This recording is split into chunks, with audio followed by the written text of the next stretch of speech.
Welcome to this audio journey on the Esplanade St. Leonard. To start, face the square and cross the street.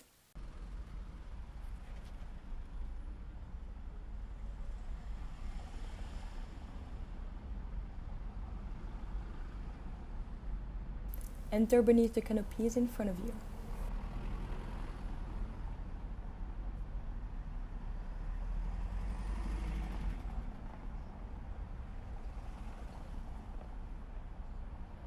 Look up. Do you notice the collection of birdhouses fastened to the poles? They are white and red, a stark contrast to the grey steel to which they are fastened. The former throw our eye, while the latter almost disappear in the sky. Wires protrude from most of them, if not birds. What is hiding inside them? Is the intent to disguise technology? These 19 birdhouses form an eerie collection of subtle surveillance, almost invisible to the eye and easily dismissed. We should move on, away from these little sculptures. Continue in the direction we started in.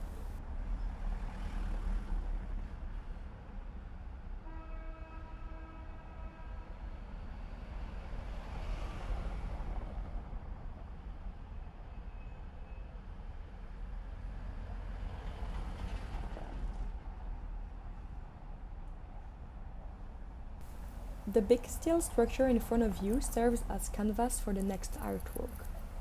This collection of posters has been in the works for over 13 years and is recently starting to show the true history of the piece. How many posters can you spot? What is the oldest date you can discover? Which section is the most interesting to look at? You can come back to this object later to study it, but now we must continue. Turn around, facing the square again, and go down the stairs.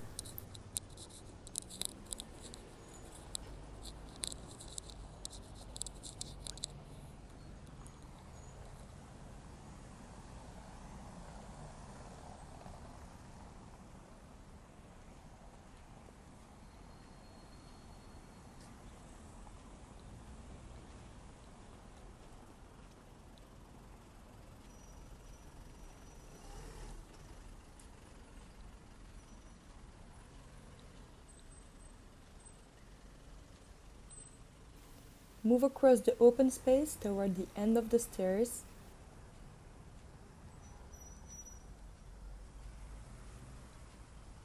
Climb the remaining 2 steps and walk to your right through the tree-lined path before you.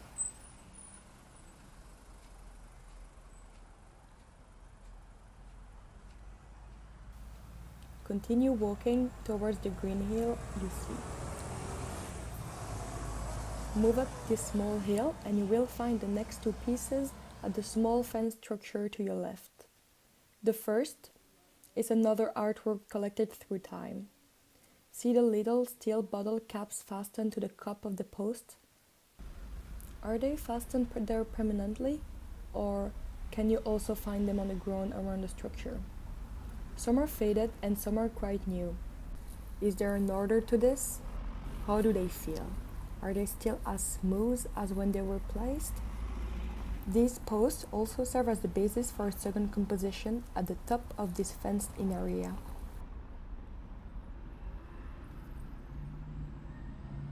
Heat is a small section of this structure that has been burned quite a bit. What kind of flame caused this destruction?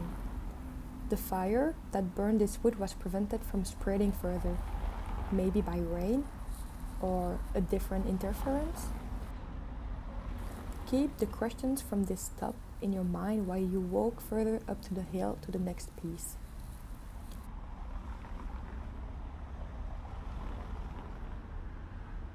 Go to your right, cut across the grass, through the trees, and move towards the far corner of the stone wall.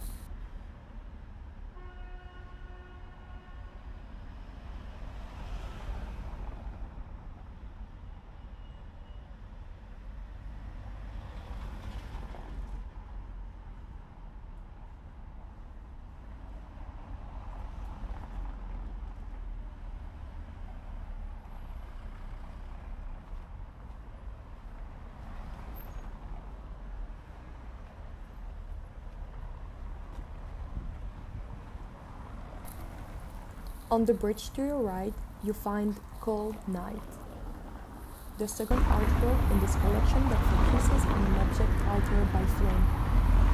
The charred wood of the bridge we are standing on shows where once an uncontained fire spreading uneventfully on the surface burned. Again, think of the question from the previous piece. How did this flame come into being, and how was it ultimately contained? Having seen the second burned artwork, you can turn back and go up to these 2 steps to reach the next piece.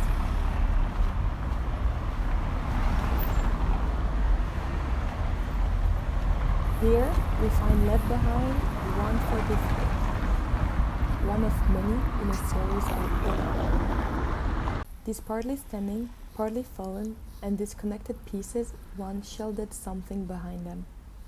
What were they shielding? The wooden structure you see hidden behind these bushes? Maybe we can figure it out later, but now we have to turn around and go down the stairs to the football field. Keep walking to the middle of the field, enter the section of area with the grey floor. See off color the next work on the walk. Look to the grass. Do you notice any irregularities? There is quite a large patch of grass that is a different shade of green than the rest. If people are playing there right now, do you notice that they are disturbed by this slightly contrasting area? If you look to your eye level, you can already spot the next few objects across from you. Walk around the field by moving right.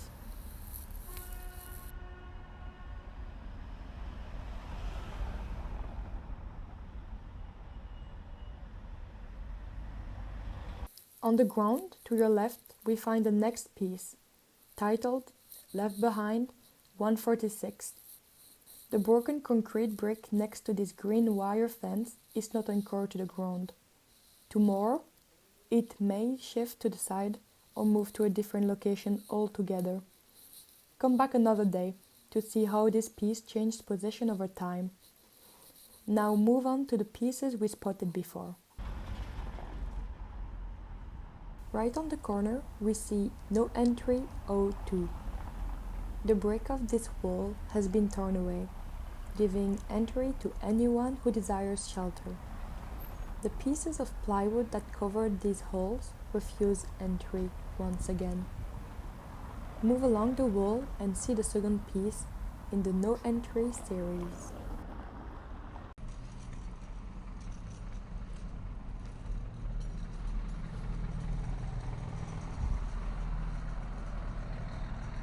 Move on to the next and last piece on our journey. This red piece is titled 3031. What is this patch of paint covering?